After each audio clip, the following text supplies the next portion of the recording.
Hello everyone, and welcome back to Gold Rush Reporter. This channel is about silver, gold, and the realities of the precious metals markets, without hype, without fear-mongering, and without pretending we know things we cannot prove. Today, we're going to address a topic that's making a lot of noise right now. Are banks on the verge of collapsing because of silver short positions? You've probably seen the claims. You've probably seen the headlines. And if you spend any time on X, Substack, or YouTube, you've almost certainly seen people saying that the silver market is about to break, that banks are trapped, and that a historic failure is imminent. So in this video, we're going to slow this down and look at it properly. Not emotionally, not ideologically, structurally. Because silver is complicated, and oversimplifying it is how people lose credibility and money. Let me be very clear about my own position before we go further. I believe in physical silver now more than ever. I always have. I do not own ETFs. That doesn't mean ETFs are evil, but physical silver exists outside the financial system.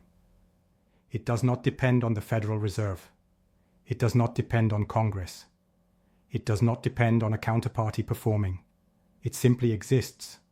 That alone is why physical silver matters. But believing in physical silver does not require believing that banks are about to collapse tomorrow. Those are two separate claims, and today we're going to separate them. One of the big talking points right now is the idea that we are seeing a decoupling between paper silver prices and physical silver prices. According to reports circulating in early 2026, futures and spot prices in New York and London are hovering around the low to mid 70s per ounce. At the same time, there are claims that physical silver in parts of Asia and the Middle East is trading far higher, sometimes $100 an ounce or more. If true, that would be significant. But the first thing we need to do as analysts is ask a basic question. What kind of prices are we talking about? Wholesale or retail? Large bars or small bars? Tax inclusive or tax exclusive? Immediate delivery or delayed delivery? Because silver does not trade as one single price globally. It never has. The price most investors see on a screen is a futures-derived reference price. It comes from highly leveraged markets like COMEX and the London bullion market. These markets exist primarily for hedging, institutional trading, and financial settlement, not for buying coins or small bars. Physical silver, by contrast, lives in the real world. It must be fabricated. It must be transported. It must be vaulted.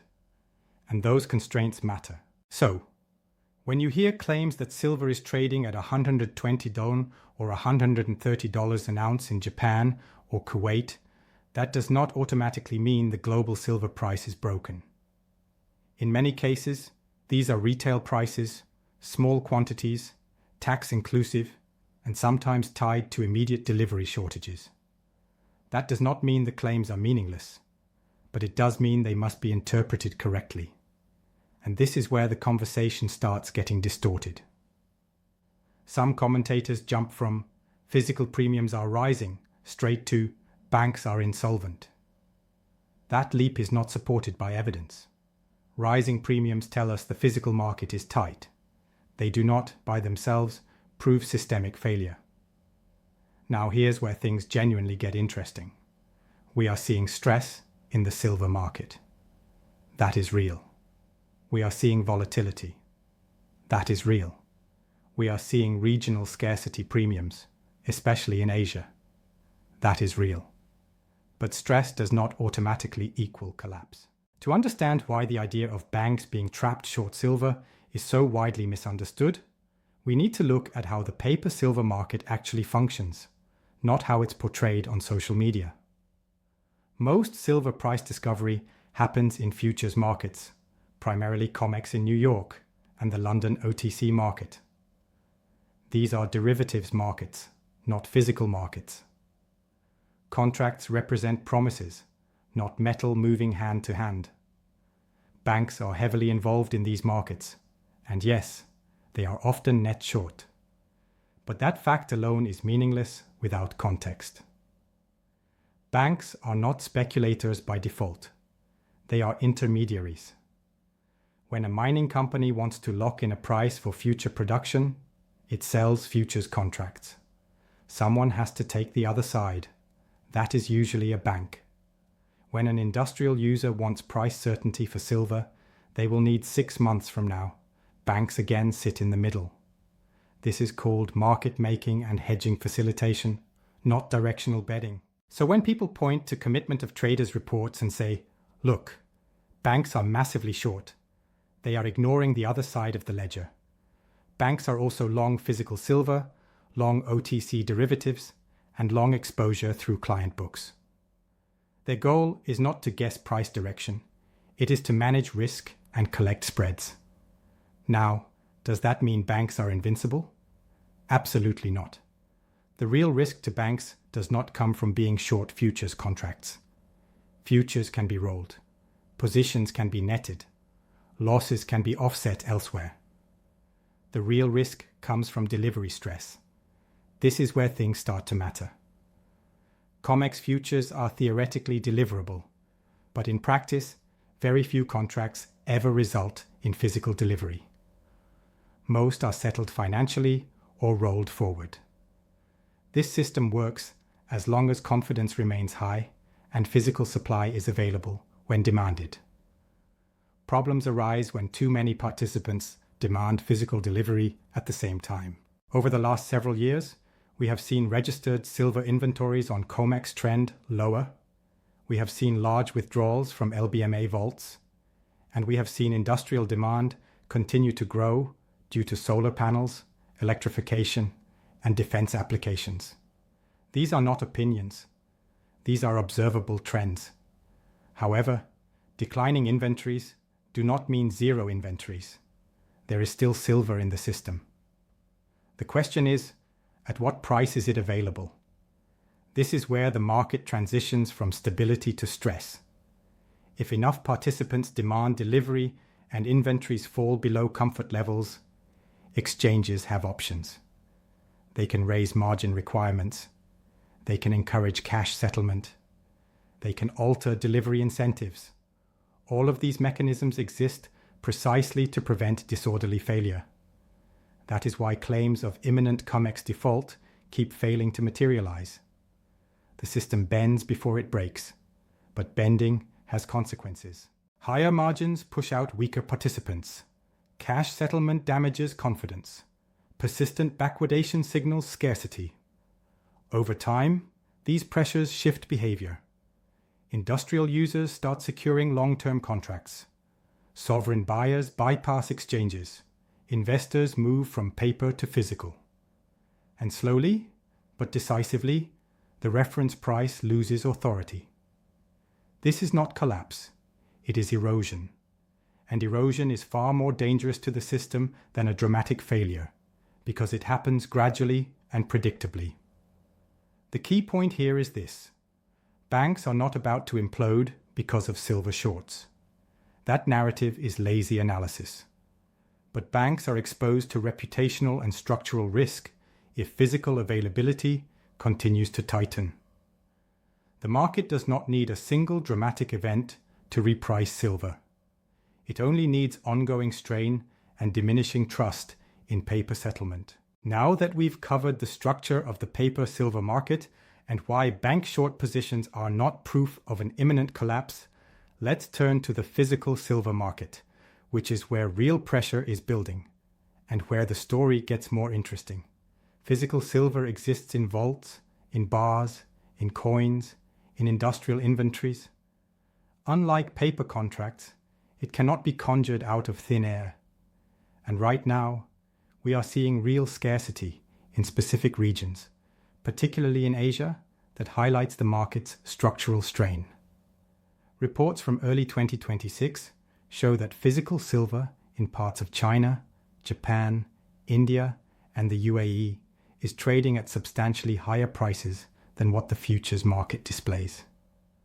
While COMEX and LBMA spot prices are around $70-$75 per ounce anecdotal evidence points to premiums pushing some physical silver above $1,800 per ounce in certain retail markets. Why the discrepancy? There are several factors at play. Regional demand pressures. China and India are the largest consumers of silver globally. Industrial use, especially in solar panels, electronics, and EV batteries, is growing rapidly. Add cultural demand for savings and festival buying in India, and you have a constant upward pressure on physical supply. Taxes and local regulations, prices reported in Japan, China, or other regions may include VAT or consumption taxes. That inflates reported prices when converted to US dollars, making them appear more extreme than the underlying market reality. Bar and coin sizes. Not all silver is equal. High premium retail products, collectible coins, and small bars carry higher prices because of fabrication, shipping, and immediate delivery constraints. Wholesale 1,000-ounce bars may trade much closer to global benchmarks. Inventory allocation and delivery constraints. Physical silver cannot be instantly moved across borders. Refiners may prioritize delivery to high-paying regions. Vaults may have limited throughput. Shipping delays and local storage regulations create bottlenecks, increasing local premiums. Structural disconnect from futures. Futures prices reflect highly leveraged contracts, mostly financial instruments. Physical markets operate under real constraints. The disconnect does not imply manipulation.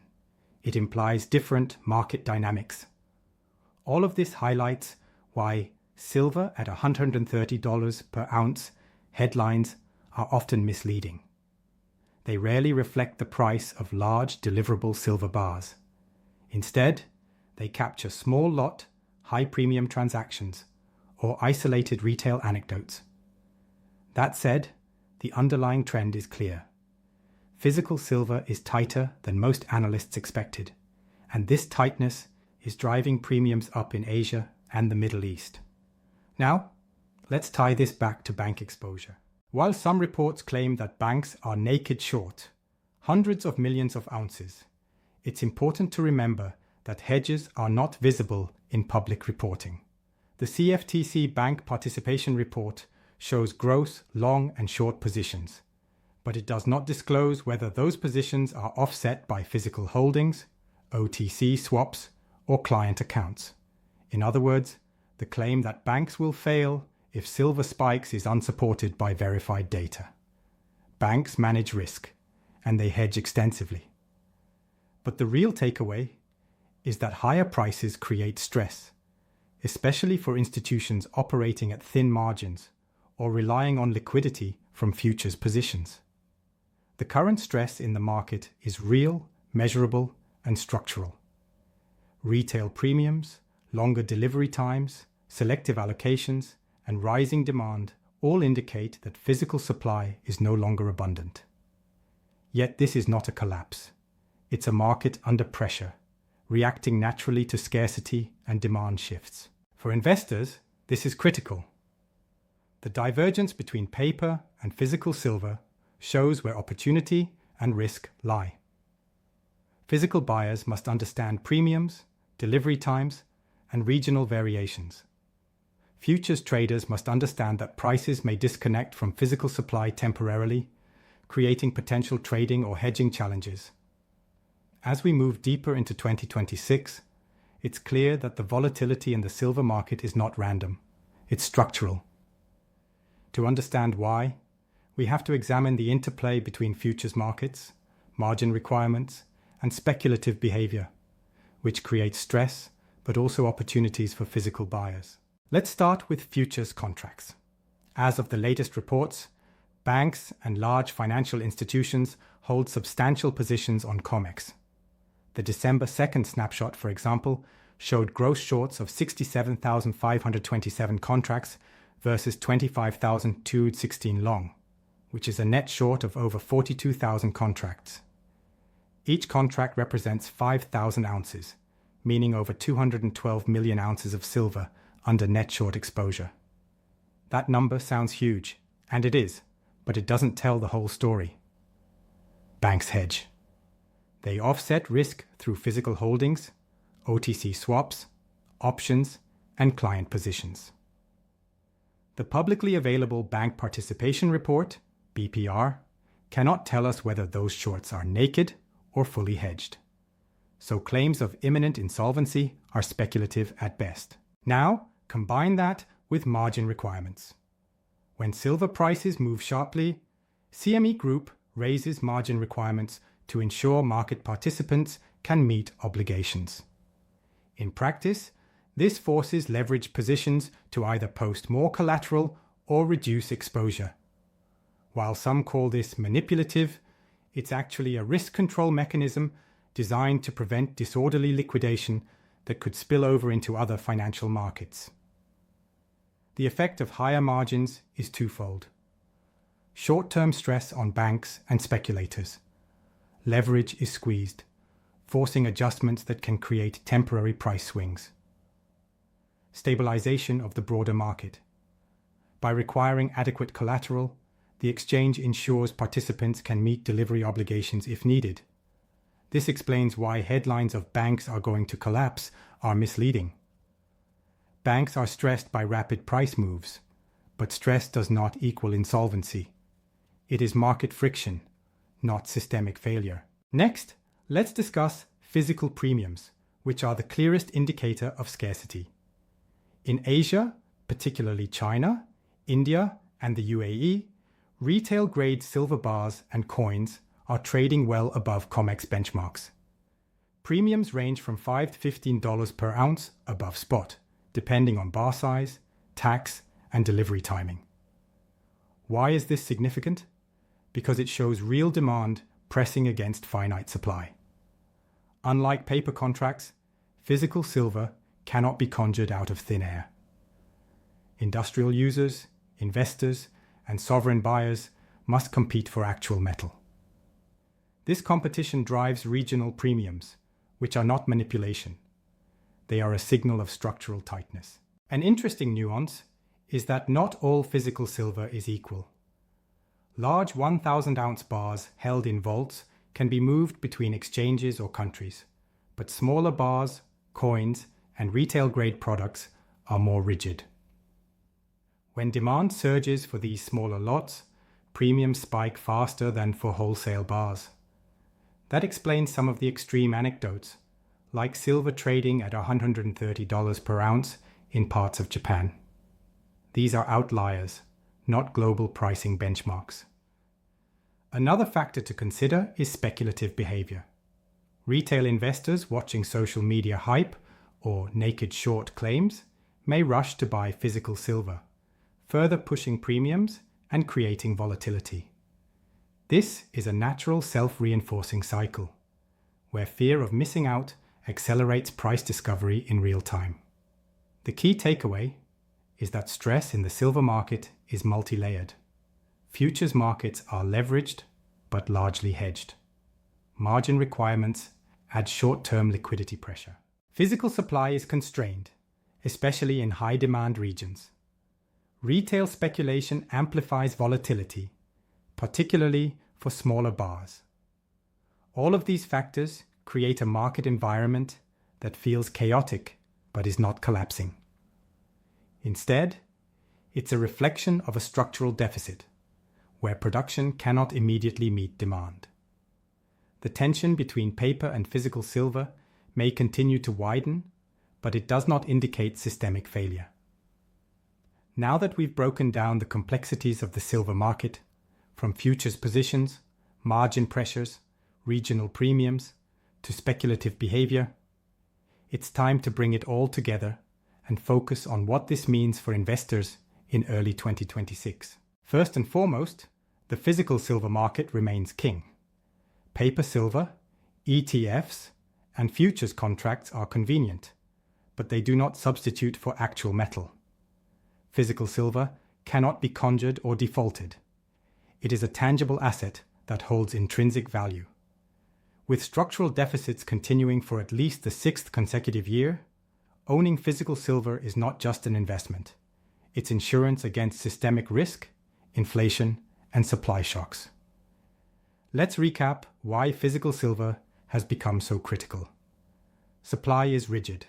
Roughly 75% of silver comes as a byproduct of other mining operations. No matter how high prices rise, mine output cannot quickly expand. Even newly discovered high-grade deposits take 7 to 10 years to produce meaningful metal. Industrial demand is accelerating.